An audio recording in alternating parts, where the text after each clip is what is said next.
Um, then, you have this debate about whether they're going to be good for humanity or bad for humanity.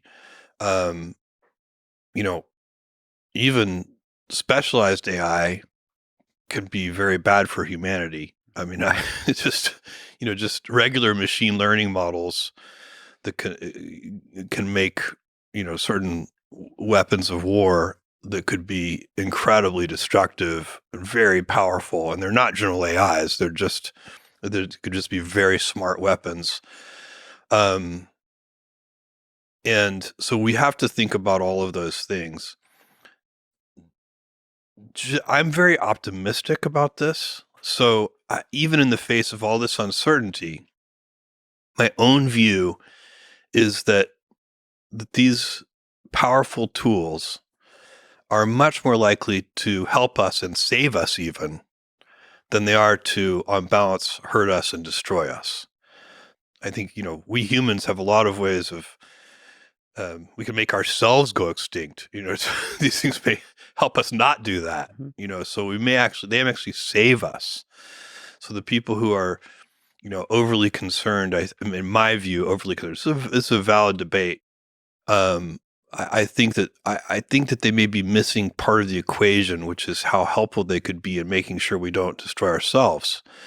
I don't know if you saw the movie Oppenheimer, but to me, first of all, I loved the movie, and I thought the best part of the movie is this bureaucrat played by Robert Downey Jr., who, some of the people I've talked to think that's the most boring part of the movie.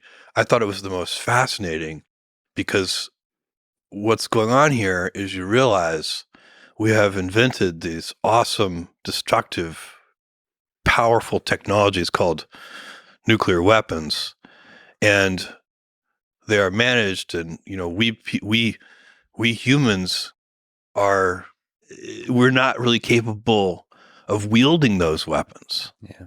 That's what he represented in that movie. Is here's this guy who is he wrongly thinks he's like being so petty. He thinks that Oppenheimer said something bad to Einstein about him. They didn't talk about him at all, as you find out in the final scene of the movie.